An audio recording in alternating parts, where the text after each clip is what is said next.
Good afternoon, everyone. Welcome to ED152 Human Development in Socio-Cultural Context. I am Jeffrey Pitangasi, a student from the Solomon Islands Honera campus. This year, I'm pursuing a Bachelor of Education major in primary. This assignment 2 of ED152 is about human development, lifespan approach. The presentation is primarily concerned with human development in a socio-cultural framework. Next slide is about the content. The content of the presentation is as follows. 1. Human development in socio-cultural context. 2. 3 Western theories. 3. My socio-cultural context. 4. The critical decision of why and how the human development in socio-cultural context. And finally, 5th, the conclusion. Let's look at the next slide. Slide 3 is about human development.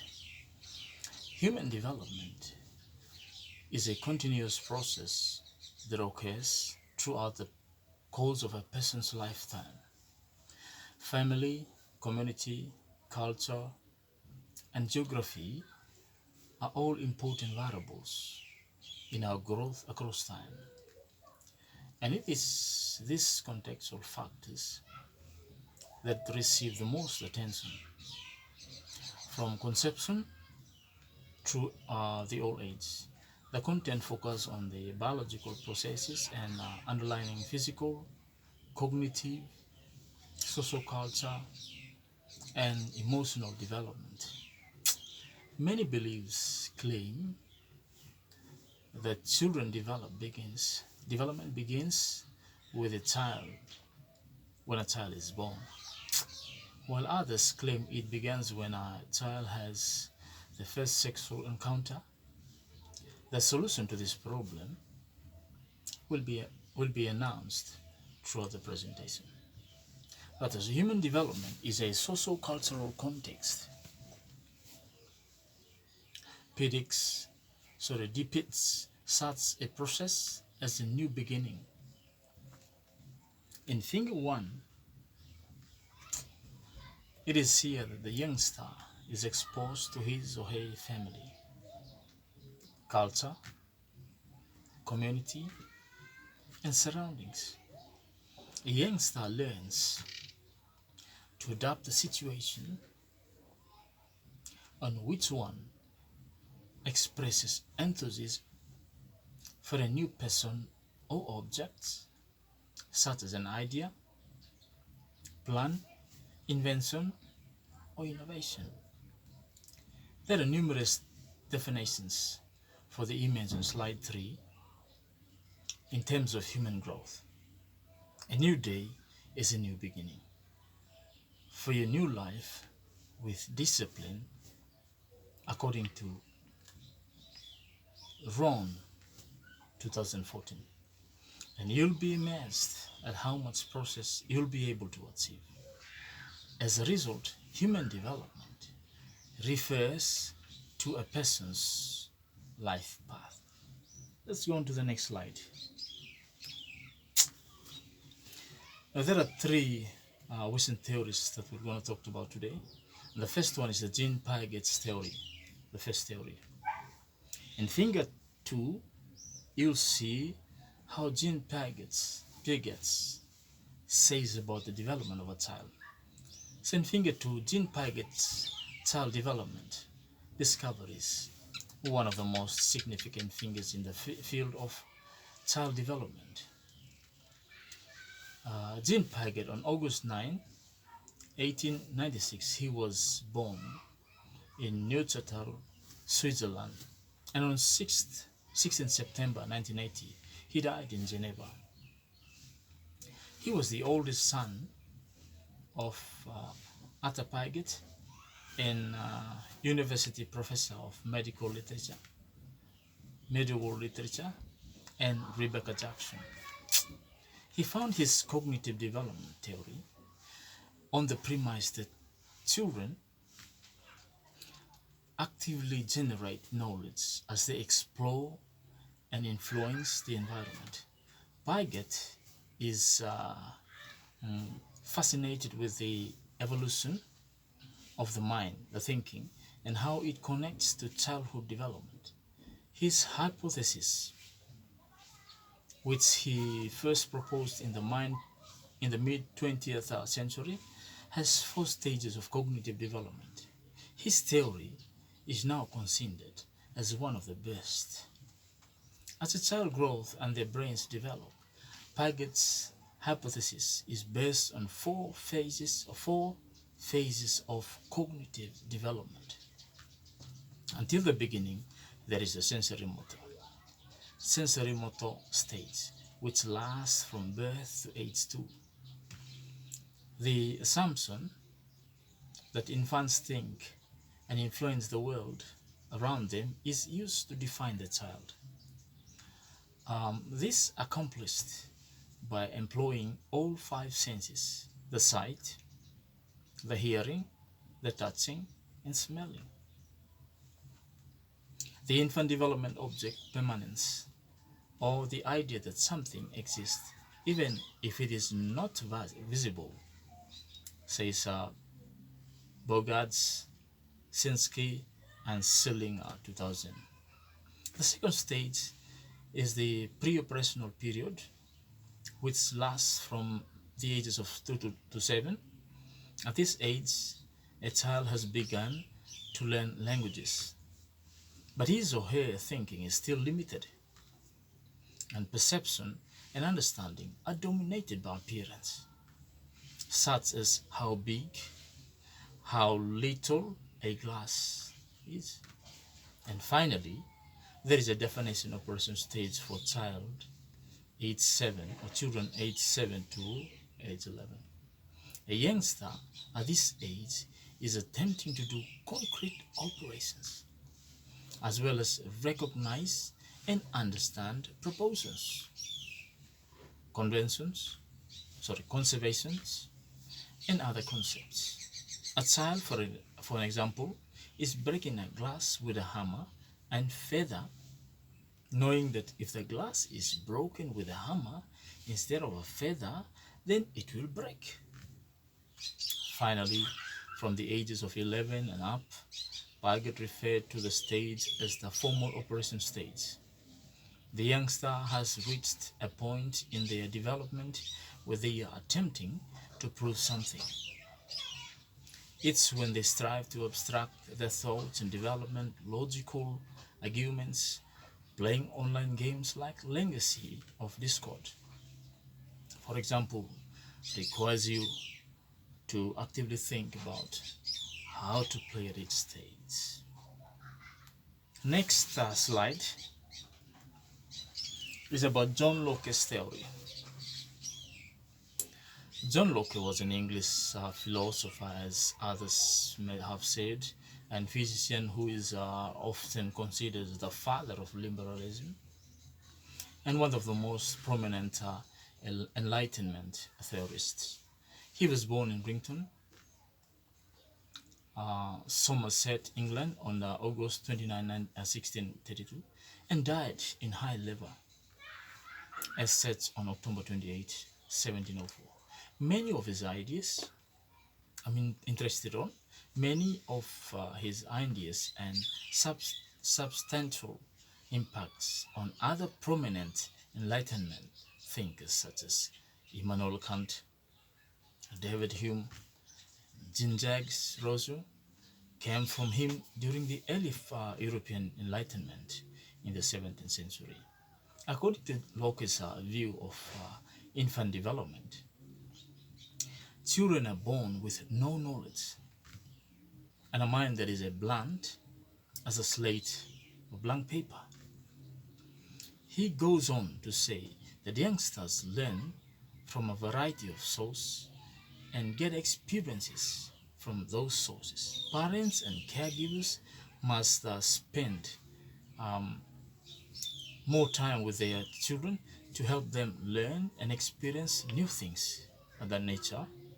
In terms of brain development, nature is supportive and caring when a child's growing. Vygotsky highlights the importance of language development in early life in this section. The first is when a child is attempting to learn a new language. They speak small phrases like mom when they are babies, full sentence when they are 3, and fully capable of talking through errors when they are 4.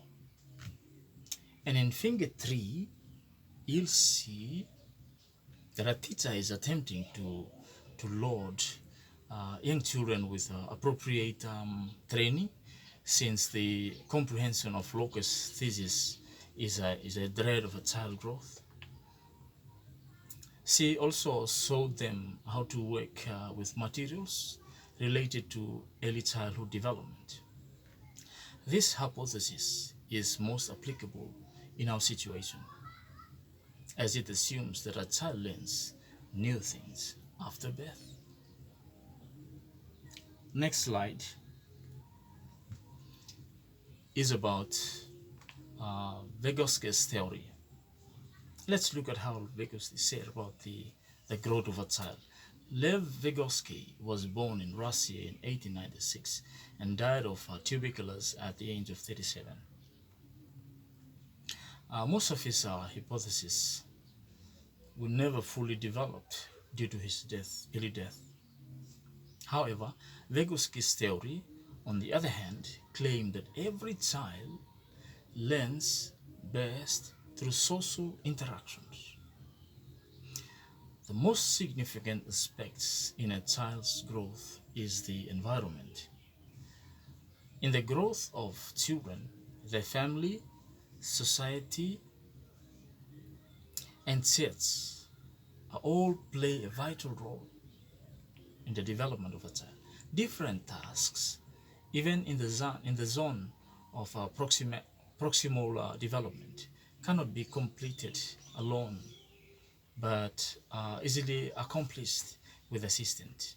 Early childhood social development is critical to a person's general health, well-being, and enjoyment throughout his or her life, because it involves their ability to communicate with others while yet maintaining control over their own conduct.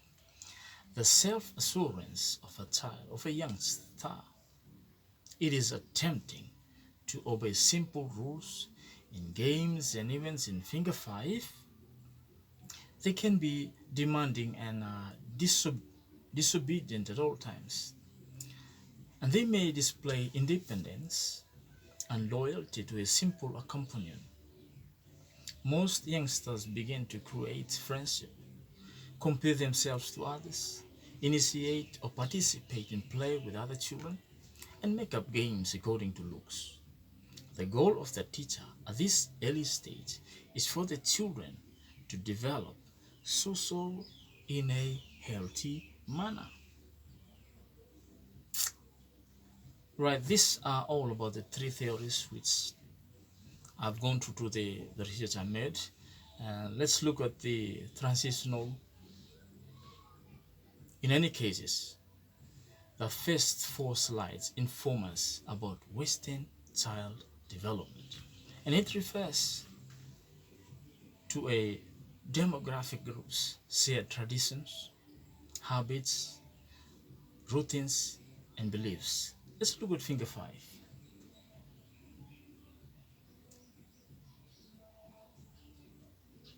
Slide 7.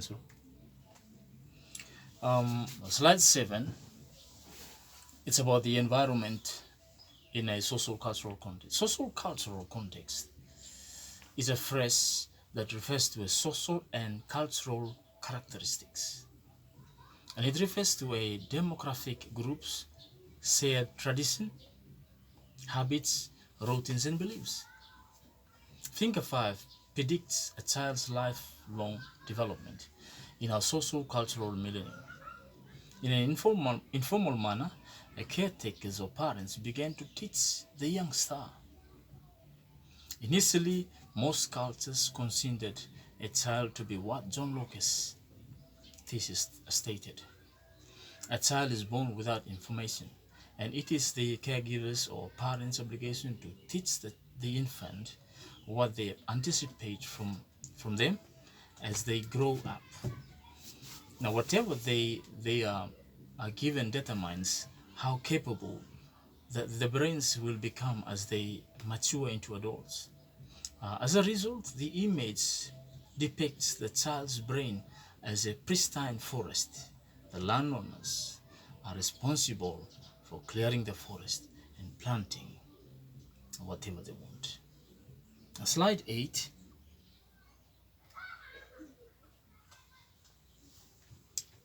is about the observation in social-cultural context. A youngster learns through observing, feeling, and asking numerous questions about how things are manufactured before entering the formal school system in our culture.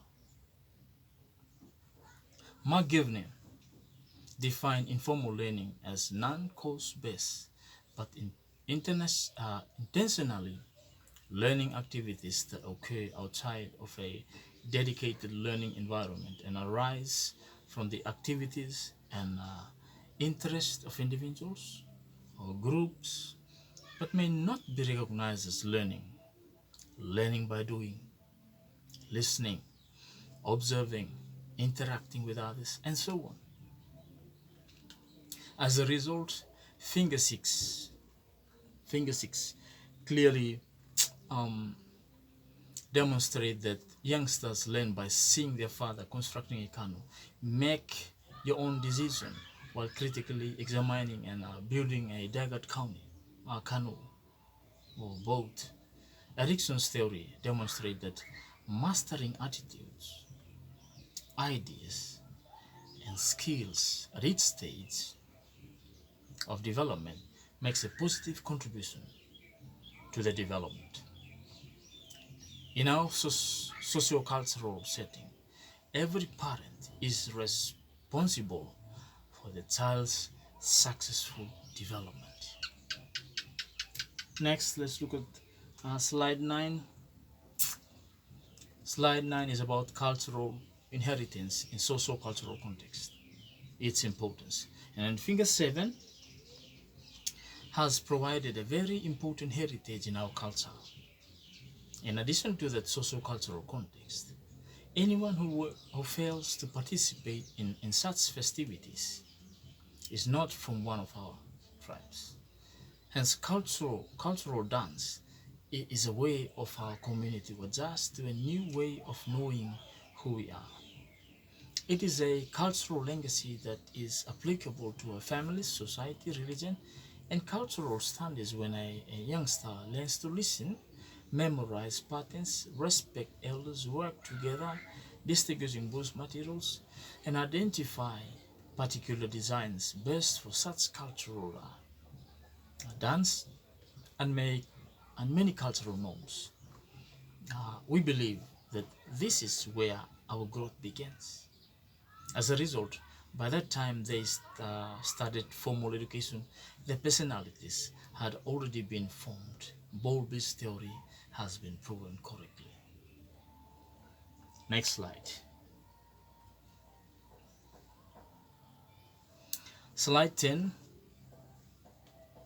is about the practice in socio-cultural context that contribute to the development of a child in our context, especially in the Solomons. This, finally, the Finger 8 depicts knowledge transfer to the following generation. Right?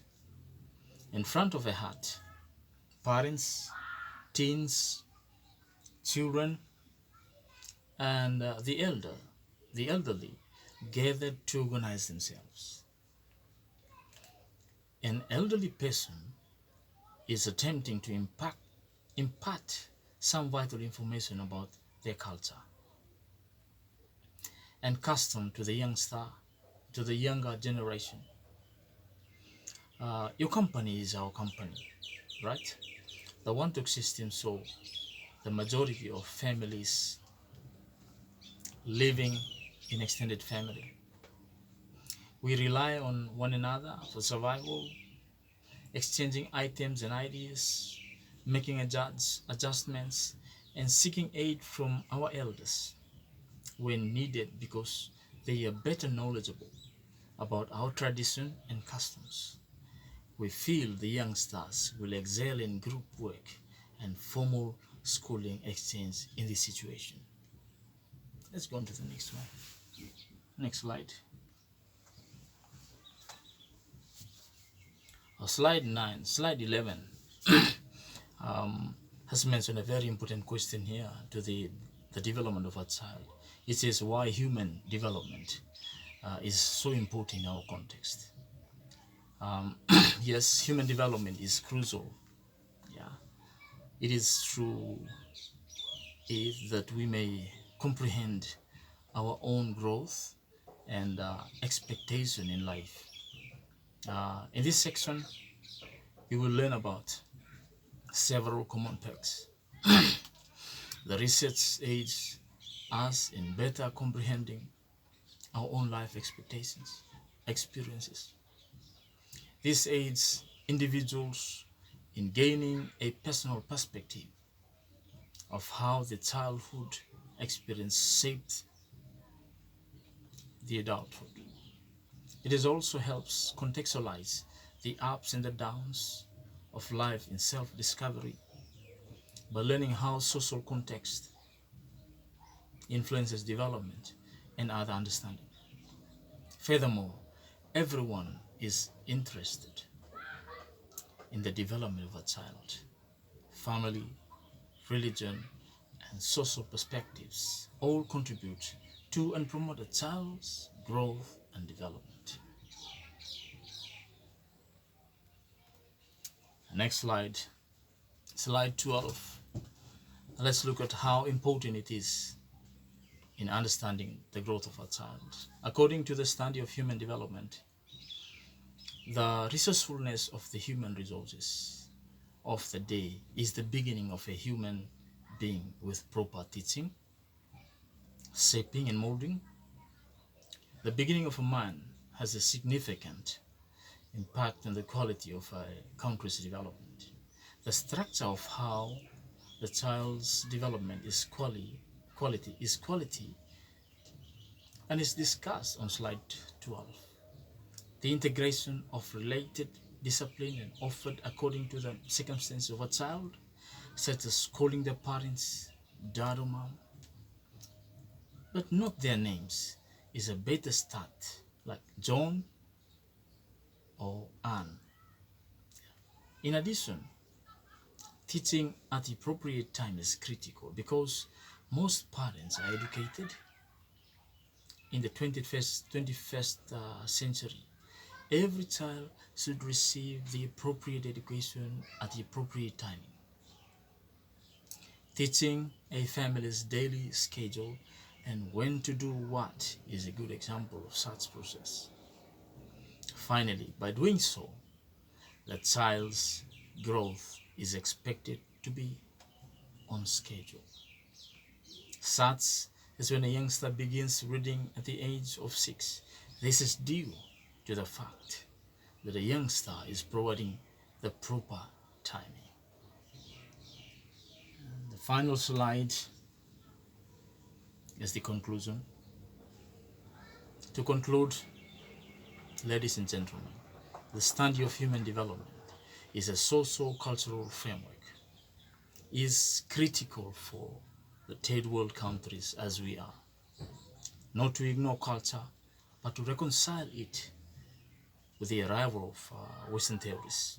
Knowledge development begins when a kid is in the womb of a mother. According to several ideas, some people believe that the child enters the world with a clean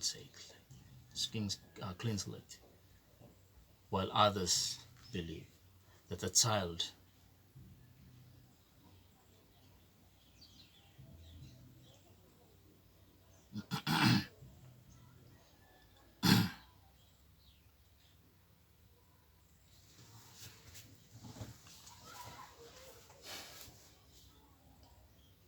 Many believe that the child growth and development upbringing is a natural legacy from their parents. After all, every child is a wonderful gift from God. Therefore, teach them in a way that pleases our living God. These children will be our human resources in the future. Our future is determined by the beginning. Thank you everyone for this, for listening, for your time with me. Our presentation ends here. Thank you.